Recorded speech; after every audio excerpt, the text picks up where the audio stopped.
7 Habits of Highly Successful Slaves. This is part 1 of more than one part. Joseph is having one bad day after another. Anytime there seems to be a glimmer of hope, things seem to just keep getting worse, get even worse. He finally finds his brothers. He didn't find them in Shechem. He finally finds them in Dothan, but only for them to be conspiring together to murder him. Reuben talks them out of murdering him. Woohoo! He talked them out of murdering me, only to throw him into a pit and leave him for dead. They throw him a rope, hold him out of the pit. Woohoo! Only to sell him into the slave trade market. One might expect, when we really think about the story, one might expect him to stop getting his hopes up, because he seems to just go from one traumatic experience to another. For Joseph, post-traumatic stress just leads to another form of traumatic stress. It's one after another. Out of the pot just means into the frying pan. Can you imagine Joseph? Just imagine being him. Now he's sold. He's sold to Ishmaelite slave traders, tethered, bound, on his way toward Egypt to be sold to the highest bidder. He doesn't know what's going to happen. He doesn't know who's going to buy him. He doesn't know who he's going to get sold to. He don't know what they're going to be like. He doesn't know how they're going to treat him. He was betrayed by his own brothers. He risked his life, really, to find them. And once he found them, they stripped off his robe, his coat. They threw him into an empty cistern. He probably brought them the food that they were eating while he was at the bottom of the pit. Remember, that's what David's dad did. He sent David with the food for his brothers who were off fighting the battle. That's probably what Joseph did as well. So he's at the bottom of the pit, begging for them to let him go while they're eating the food he brought for them. He was humiliated, betrayed, and little did he know he wouldn't see his dad for another 20 years. Can you imagine all the things going through his head? The emotional roller coaster that Ishmaelite caravan was. Joseph had every reason. He had every reason to be very hateful, vengeful, angry, bitter toward his bitter, backstabbing brothers. But since this is a story about Jesus, that's not the direction it goes. It's a story about Jesus. It's a story about forgiveness. It's a story about grace. Joseph went from revelations from God about his bright future to now feeling forsaken and forgotten by both God and man. Feeling forsaken and forgotten by both God and man. It now looked like the only one who would do any bowing to others would be him as a pitiful slave in Egypt.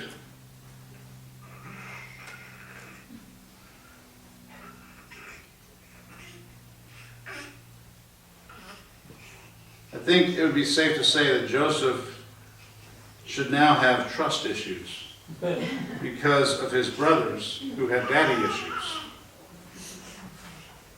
But this story has many different kinds of surprising twists and unexpected turns. Remember, this is a gospel story about grace, and grace is undeserved favor.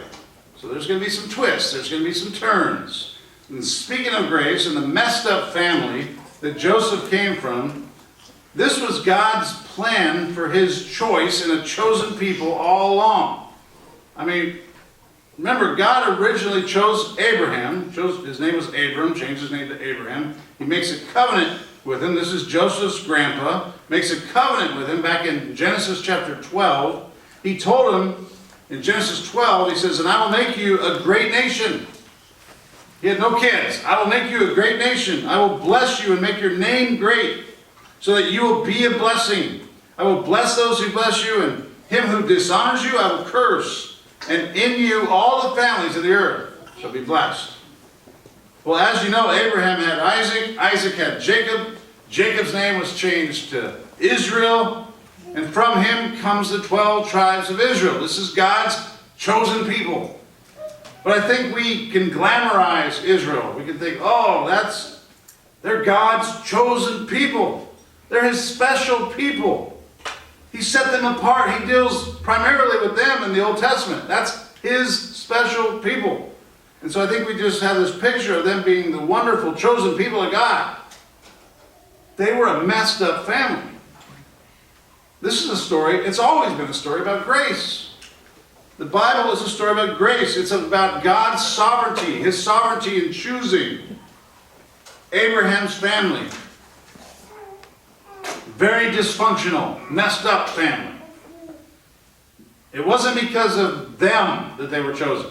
I mean, the Bible makes this clear right away. Deuteronomy chapter 7, verse 6. Listen to this. Deuteronomy 7, verse 6 through 11. Speaking to Israel, the nation of Israel, for you are a people holy to the Lord your God. That was Israel. They're a holy people to the Lord their God. They were special. You are a people holy to the Lord your God. The Lord your God has chosen you to be a people for his treasured possession. So far, that's the picture we get. They're the special treasure of God. Out of all the peoples who are on the face of the earth. God chose them out of all the peoples on the face of the earth. And then this is the next verse. In case they get cocky, in case they let this go to their Israelite heads, right through their stiff necks to their Israelite heads. He says, but, he doesn't say but, I just said but. He said, implied, it's implied. It was not because of you. It was not because you were more in number than any other people that the Lord set his love on you and chose you. For you were the fewest of all people. It wasn't about you. Verse 8, but it is because the Lord loves you and is keeping the oath that he swore to your fathers, that the Lord has brought you out with a mighty hand and redeemed you from the house of slavery, from the hand of Pharaoh, king of Egypt. I know therefore that the Lord your God is God, the faithful God who keeps covenant and steadfast love with those who love him and keep his commandments to 1,000 generations. It's about God. It's about he's the one who's faithful. He's the one who keeps his promises, his covenants.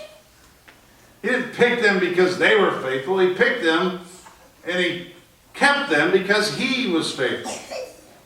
And he says, and repays to their face those who hate them by destroying them. He will not be slack with the one who hates him. He will repay him to his face. You shall therefore be careful to do the commandment and the statutes and the rules that I command you today. That's Deuteronomy 7. God chooses people. He chooses nations. Not because of how wonderful they are, but because of how wonderful he is. Because of how wonderful his grace is. And by the way, this doesn't change in the New Testament. In the New Testament, God doesn't say, okay, I was dealing with losers back then, now I'm going to deal with winners. I'm tired of dealing with losers.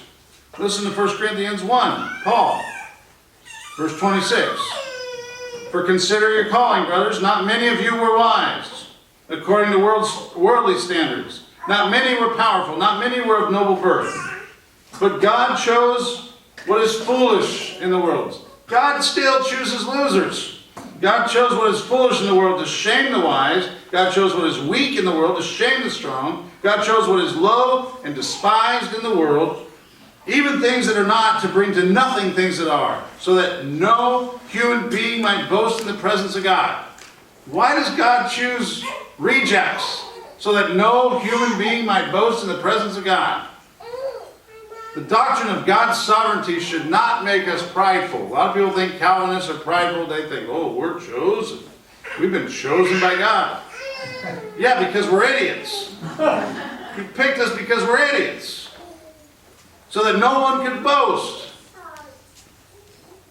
in the presence of God, and because of him, you are in Christ Jesus, who became to us. He became to us wisdom from God, righteousness and sanctification and redemption, so that as it is written, let the one who boasts, boast in the Lord.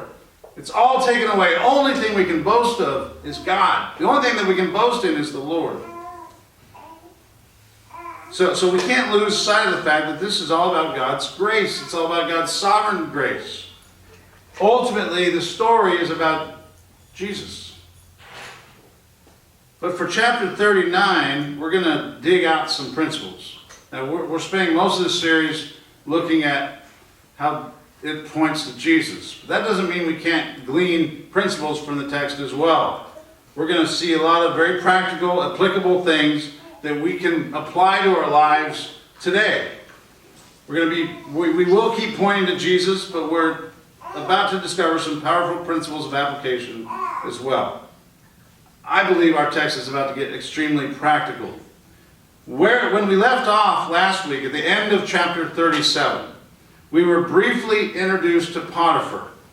The last verse of Genesis 37 says, meanwhile, the Midianites, that's the same thing as the Ishmaelites, those Midianites/Ishmaelites. The Midianites had sold him in Egypt to Potiphar, an officer of Pharaoh, the captain of the guard. That's how it ends. So the Midianites, the Ishmaelites, sold him to Egypt to Potiphar. He went from the pit to Potiphar. That's what we talked about last week. Who was Potiphar? He was an officer of Pharaoh, the captain of the guard. But then, suddenly in our Bibles, we get to chapter 38. We go from chapter 37, and then comes chapter 38. And it just drops in and seems to be totally out of place. Chapter 38, it has nothing to do with Joseph, it seems. It's just this weird, really weird chapter. And it just drops in there like a big parenthesis on the subject of Joseph and Potiphar. Isn't even brought up in there until the verse 1 of chapter 39. So we got this big parenthesis in chapter 38. Chapter 38 is such a weird chapter. It's about Judah and Tamar. Many pastors just skip that chapter. Which I'm going to do as well. That's the only reason I say that. I wouldn't do that if we were going through all Genesis. We're talking about Joseph and the character of Joseph and the story of Joseph. It's not an expository series per se, but a character study. But that chapter, it's weird. It's a little PG-13, but it also shows the amazing power of grace. We see a glimmer of grace in that chapter. We see the power of confession. We see the power of conversion. We see Judah in chapter 38 doing a bunch more weird, disgusting things, right? Judah's just this miserable creature of a person. And then he's doing more weird stuff and doing some horrible things. But toward the end of chapter 38, we see Judah making this legitimate confession of his utter sinfulness and unworthiness. So we see a turning point in Judah, for Judah, in chapter 38 as well. I think that was the beginning of his turning away from his sin and behavior to God. There's a confession made. I think it's honest and real. But that's a study for another time.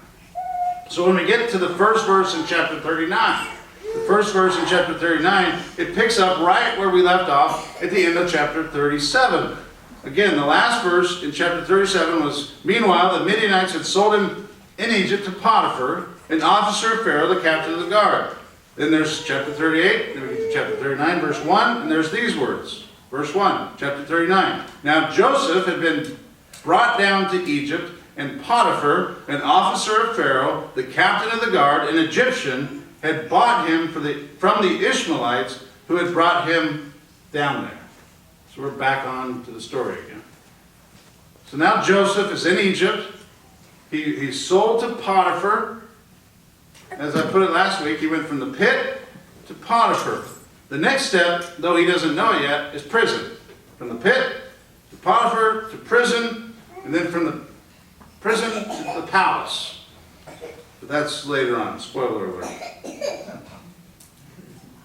I heard about this stand-up, well, just this comedian was talking about spoiler alerts, and he said, can't we just let these spoiler alerts go? I mean, do we all have to not talk about anything we ever see because we have to wait for everybody to see the show or the movie? Come on, let's just, if they don't watch it, just too bad. We're going to tell you the ending. Titanic sinks. Sorry.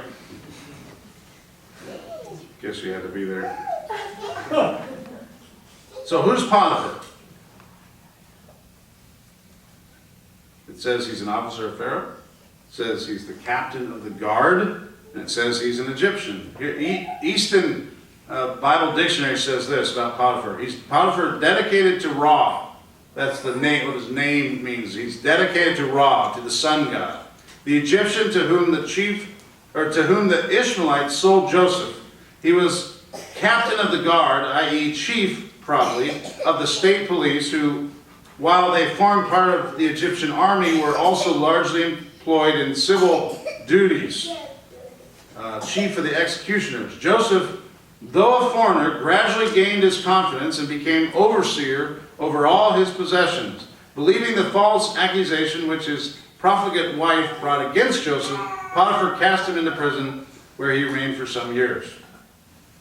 Spoiler alert. He goes to prison. So with all that being said, let's have everybody stand for the reading of our text from God's holy, living, infallible, and inerrant word. Genesis chapter 39. We're just going to read the beginning of chapter 39, and we're going to skip the whole part about the Potiphar's wife and Joseph and the big temptation and all that. And we're going to go down to the end of the chapter where he's in prison. And that's where we're going to be focusing on in the next few weeks. So Genesis 39, 1 through 6a, and verses 20 through 23. These are the words of God. Now Joseph had been brought down to Egypt, and Potiphar, an officer of Pharaoh, the captain of the guard, an Egyptian, had bought him from the Ishmaelites who had brought him down there. Yahweh was with Joseph, and he became a successful man, and he was in the house of his Egyptian master. His master saw that Yahweh was with him, and that Yahweh caused all that he did to succeed in his hand. So Joseph found favor in his sight and attended him, and he made him overseer of his house and put him in charge of all that he had. From the time that he made him overseer in his house and over all that he had, Yahweh blessed the Egyptian's house for Joseph's sake. The blessing of Yahweh was on all that he had in house and field. So he left all that he had in Joseph's charge, and because of him, he had no concern about anything but the food he ate. Skipping down to verse 20. And Joseph's master took him and put him into the prison, the place where the king's prisoners were confined. And he was there in prison. But Yahweh was with Joseph and showed him steadfast love and gave him favor in the sight of the keeper of the prison. And the keeper of the prison put Joseph in charge of all the prisoners who were in the prison. Whatever was done there, he was the one who did it. The keeper of the prison paid no attention to anything that was in Joseph's charge, because Yahweh was with him. And whatever he did, Yahweh made it succeed. This is the word of the Lord. So the first thing I want you to notice about the text is that Joseph is described as a successful man 3 times. This is where this sermon came from. I read that and I was like, wait, what? Verse 2, and he became a successful man. Verse 3, Yahweh caused all that he did to succeed in his hand. Down to verse 23, and whatever he did, Yahweh made it succeed. So this really stood out to me. It seemed really strange that success, that word, success, was mentioned based on the context, the setting that we're in here. And so that got me thinking, my wheels spinning. This gives us a whole different view of success from God's point of view. The Bible, listen, the Bible never commands us to be successful. Did you know that? It never commands us to be successful. There's no verse that says, thou shalt be successful. At least I haven't seen it. All we should be concerned about, or I should say the main thing we should be concerned about, is being faithful. Faithful. we get this all wrong in politics. We think we should not get involved in any political fight unless we think we can be successful. Well, we shouldn't get involved. There's no way. There's no chance. There's no hope. So we think unless we can be successful, we shouldn't get into the fight. Someone at the conference, I don't remember who it was, that we were just at in Tennessee, said something like this. He said, you may not win every fight that you engage in. You may not win every fight that you engage in. But you lose every fight that you stay out of. Right? You lose every fight that you stay out of. Again, our problem is that we think we should not get involved in any political fight unless we think it'll be successful. Because we have this weird view of success, a different view than we see in the Bible of success. But that shouldn't determine what we do, or if we fight, or how we fight, or when we fight, or where we fight. That's not the issue. We're called to be faithful. Faithful, not successful. God is successful. God is always successful. He keeps His promises. So we don't need to be distracted with whether we can be successful or not. That's a distraction. All we need to be is faithful and leave the success to God. That's what we see in our story. Even when it comes to actual financial success, this is the same thing with actual finances. It's a totally different paradigm or worldview than the world's. I quoted Deuteronomy 7 earlier, which said, you were not chosen because you were greater people than any other people. Well, if you go to the next chapter 8 of Deuteronomy, it says this about financial success. Deuteronomy 8, verse 11. Take care. He's still talking to Israel now. Take care lest you forget the Lord your God by not keeping His commandments and His rules and His statutes, which I command you today. Lest when you've eaten and are full and have built good houses and live in them, and when your herds and flocks multiply and your silver and gold is multiplied and all that you have is multiplied. He's saying, watch out when you're successful in the world's eyes. When everything you have is, you got great houses, you live in your houses, you got flocks and herds and silver and gold, everything multiplied. Success. Tony Robbins would be so proud. He says, take care lest you forget the Lord your God. Then it says in verse 14, then your heart be lifted up and you forget the Lord your God who brought you out of the land of Egypt, out of the house of slavery, who led you through the great and terrifying wilderness with its fiery serpents and scorpions and thirsty ground. That was for the effect.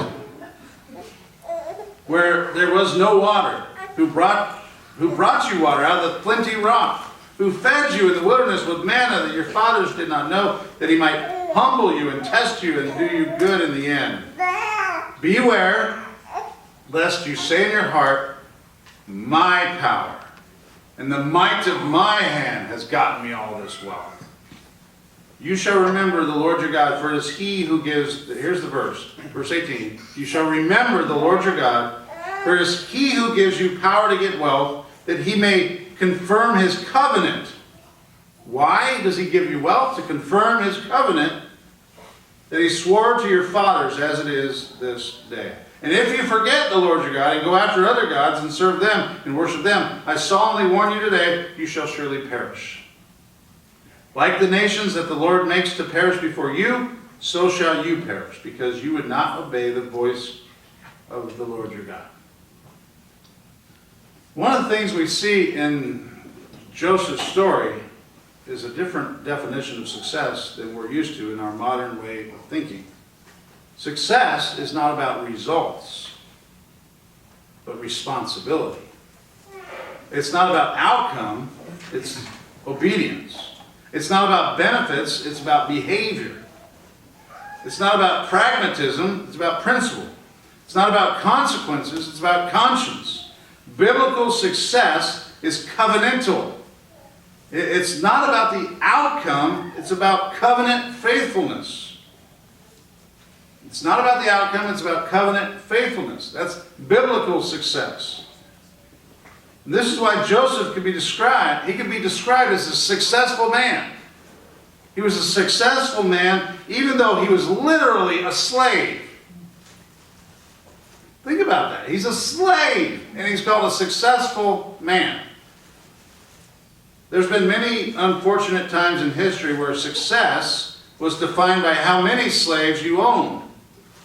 But in our text, Joseph is defined as successful when he was the slave who was owned, right? It's just, what is going on here? This is crazy. This is crazy talk. So the question, on what planet can you be considered successful when you were literally just ripped from your father and family and home and sold and shipped off as a slave into a foreign land?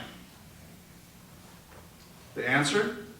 On a planet where God is sovereign and works all things, even things meant for evil, for the good of those who love God and were called according to His purpose.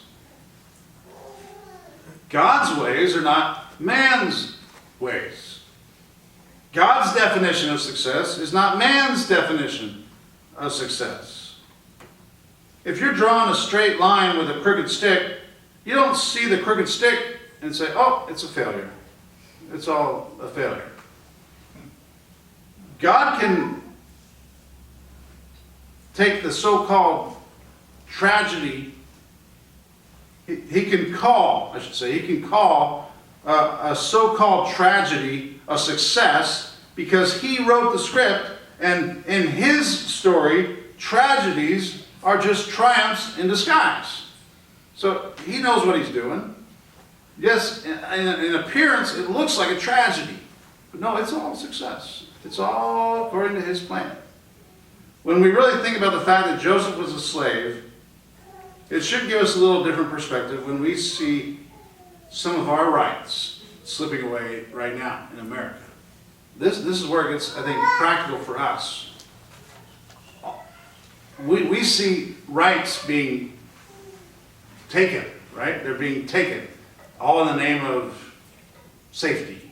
It's always been that way. What Benjamin Franklin say is, I shouldn't even try to quote that. Is life so sweet?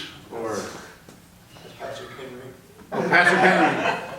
Give me liberty or give me death. Something about to be purchased. Never mind. I don't know. You know, it says, is life so sweet? Or is life so dear and peace so dear. sweet? Peace so sweet. As to be purchased at the price of chains and slavery. Yeah, that's a good one. Purchased at the price of slavery. That isn't even the one I was thinking of. There's another good one too. That's good. Anyways, never mind. This is why I write notes. But I've been gone, so let's just have fun today. We'll call it a success. So when we really think about the fact that Joseph was a slave, it should give us some thought. I mean, it should make us think, what? It seems like we're becoming more and more like slaves. We're not even close, but we're losing rights. All Joseph's rights were gone. All of them. He's already there, right? They're gone. He's a slave. It wasn't a slippery slope for him. He was where he's slowly losing his rights. They're all gone, already gone. No rights. No, none. Nada. Nay.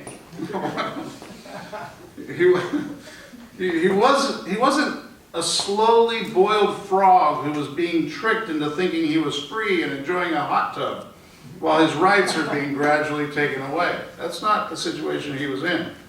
He's not becoming a slave. Joseph wasn't becoming a slave. He was not losing his rights. He was not in the slow process of being enslaved. He had no rights. He was already sold. He was a slave. And yet the text says he was a successful man. How is this possible? it was in thinking about these things that I came up with the title, 7 Habits of Highly Successful Slaves. Now, let me explain the process I used in coming up with this, because it just shows how stupid I am and how amazing God is. Because God chooses the stupid things, right? So I just saw this and I thought, success, he's a slave. And I thought of the old Stephen Covey book, from the late 80s, 7 Habits of Highly Effective People. It was a real popular, pretty good book, if I remember right. But, so I was thinking, okay, I'm going to look at the story.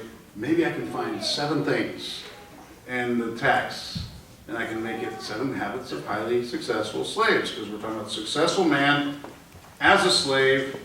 What's the secret? What are the 7 secrets? What are the 7 habits? And I was thrilled to find them. There's 7 of them. Does everybody have the handout I have? Did everybody get a handout?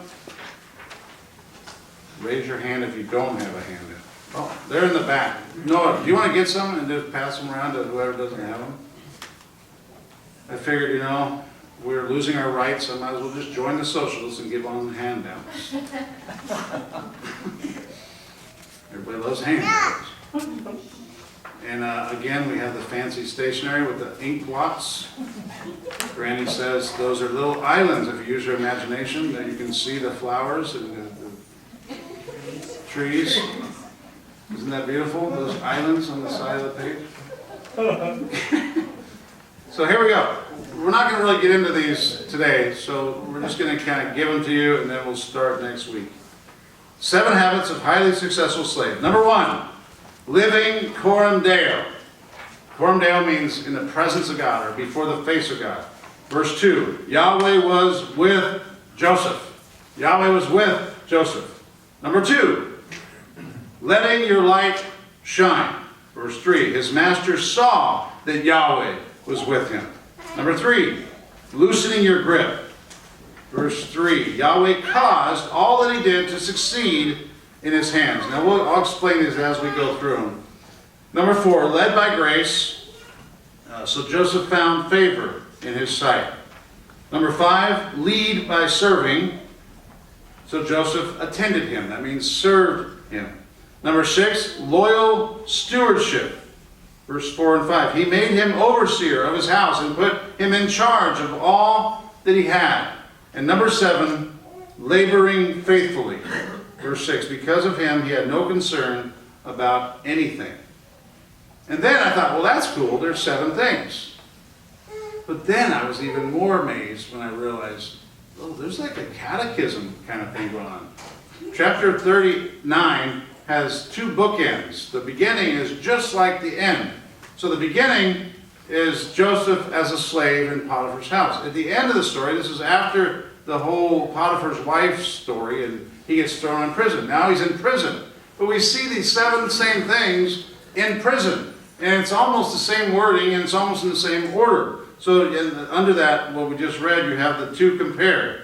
So you have the beginning of the chapter, where he's a slave, and you have the end of the chapter, where he's a prisoner, which is basically still a slave. So see how they compare. The first one, as a slave, it says Yahweh was with Joseph. At the end of the chapter, verse 21, Yahweh was with Joseph. See a similarity there? Okay, that one check. Next, it says, his master saw that Yahweh was with him. At the end of the chapter, Yahweh showed him steadfast love and gave him favor in the sight of the keeper of the prison. He saw that Yahweh was with him. It was in the sight of the keeper of the prison. Next one, Yahweh caused all that he did to succeed. At the end of the chapter, Yahweh showed him steadfast love and gave him favor. And whatever he did, the Lord made it succeed. Next one, so Joseph found favor in his sight. At the end of the chapter, Yahweh showed him steadfast love and gave him favor. Next one, so Joseph attended him. At the end, whatever was done here, he was the one who did it. And then after that, turn the page, it says, he made him overseer of his house and put him in charge of all that he had. Verse 22 at the end. And the keeper of the prison put Joseph in charge of all the prisoners who were in the prison. You notice the similarity here? You notice the correlation? I mean, it's almost exactly the same thing. And then finally, Because of him, he had no concern about anything. Verse 23 at the end of the chapter, the keeper of the prison paid no attention to anything that was in Joseph's charge because the Lord was with him. That's just amazing. And all I wanted to do was use that title, 7 Habits of Highly Successful Slaves. There actually is 7 habits. And it's not only at the beginning of the chapter, it's at the end of the chapter.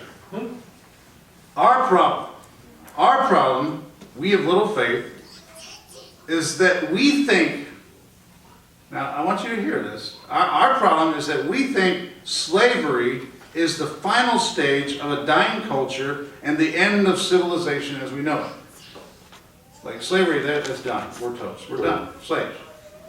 So we fight for our freedom, which is good, in a way that assumes slavery is when the fight is over and we lost. But with God,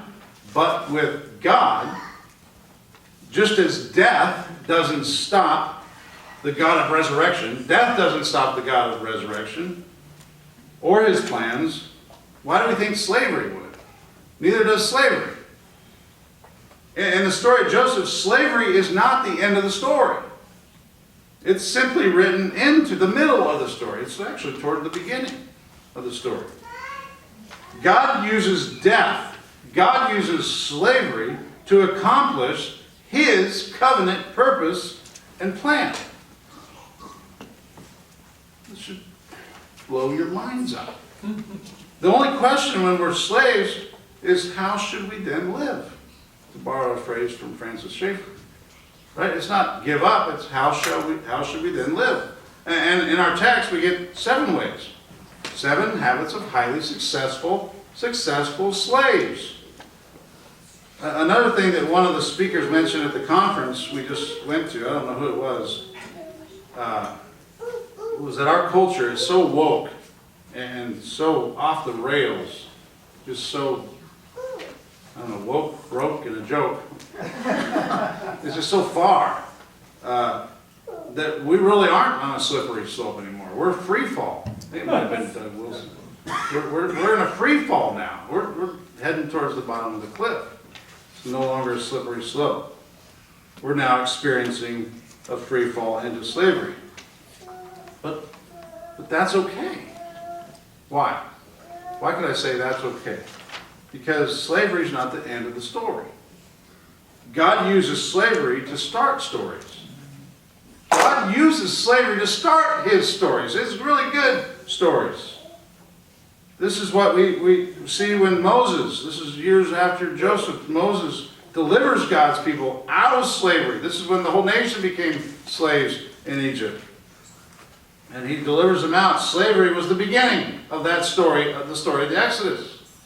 You know, the preamble of the 10 Commandments demonstrates that. Exodus chapter 20, right before you get the 10 Commandments, you have a picture of grace. You have the preamble. It says, and God spoke all these words, saying, I am Yahweh your God, who brought you out of the land of Egypt, out of the house of slavery. You shall have no other gods before me. He starts with, I delivered you. Now here's what to do. I showed my grace on you, not because you kept my law. I showed my grace on you because it's called grace. It's undeserved. Now keep my law. I delivered you out of the house of bondage, out of the house of slavery. Have no other gods before me. So the Exodus began with slavery and grace, deliverance. So we're going to start looking at these 7 habits next week, God willing. But I at least want to get a real quick peek at the first one. We're not going to really deal with it very much before we close. The first one, living coram Deo. Verse 2 of Genesis 39. Yahweh was with Joseph. Yahweh was with Joseph, and he became a successful man, and he was in the house of his Egyptian master. Then, as a prisoner, down verse 21, it says, but Yahweh was with Joseph. This is the first of the 7 habits for a very good reason. Joseph was very much alone, right? I mean, can you imagine? Again, go back to being in his sandals. He's alone. He's very much alone. He lost everything he had, including his home and family and possessions, even his coat. He had nobody. He knew nobody. He's in this foreign land, bound and tethered, a slave. He's being sold as a slave. He's alone. I'm sure it felt like even God had abandoned him. But the text says Yahweh was with Joseph. He's with him. He felt alone. But feelings don't need a brain. Feelings, they don't come from a brain. Feelings don't have a brain. No brain involved a lot of times when it comes to feelings. You don't need it. There's no brain involved. The fact was that God was right there. God was with him. Yahweh was with him. Did it feel like it? No. He was alone. But was he? No. Yahweh was with him. He was living coram Deo. R.C. Sproul defines what it means to live coram Deo like this. To live coram Deo is to live one's entire life in the presence of God, under the authority of God, and to the glory of God. That's a beautiful definition of coram Deo. It's to live your entire life in the presence of God, under the authority of God, and to the glory of God. In a situation like Joseph that he was in, it's easy to become overwhelmed by fear. Right? I mean, can you imagine? He had no idea what was going to happen, who he was going to be sold to, what it was going to be like, what they were going to do to him. And so fear could have overwhelmed him. Fear could have just taken over him. But you have to fight fear with what? Fear. Fight fear with fear. The only solution to the fear of man is the fear of God. The fear of the Lord. What's the beginning of wisdom? What's the beginning of knowledge? The fear of the Lord. And we're going to talk about this more, but Ed Welch gives this great definition of the fear of the Lord. He says, the fear of the Lord is knowing that I live coram Deo, before the face of God. It's knowing that the Holy God sees every aspect of my life. The result is that we live knowing that we are seen. We live publicly and follow Christ in joyful and reverential obedience. And I'll finally close with one more quote from Sproul. It's just a peek into where we're going with this first principle, this first habit of living coram Deo, even as a slave. R.C. Sproul puts it this way: to be aware of the presence of God is also to be acutely aware of his sovereignty. To be aware of the presence of God is also to be acutely aware of his sovereignty. The uniform experience of the saints is to recognize that God is God. Then he is indeed sovereign. If God is God, I should say. If God is God, then he indeed is sovereign. Living under divine sovereignty involves more than a reluctant submission to sheer sovereignty that is motivated out of a fear of punishment. It involves recognizing that there's no higher goal than offering honor to God. There's no higher goal than offering honor to God. Our lives are to be living sacrifices, oblations offered in a spirit of adoration and gratitude. That's R.C. Sproul. Living coram Deo, living in the presence of God. How does that affect your living? How does that affect your attitude? How does that affect what you think and how you behave and how much you fear? Even if you were a slave, a total sold slave, bought and sold slave, that affects. It's one of the habits of highly effective slaves, living coram Deo, for the face of God and the presence of God. Now to the King, eternal, immortal, invisible, to God who alone is wise, be honor and glory forever and ever. Amen. Please stand. Let's pray together.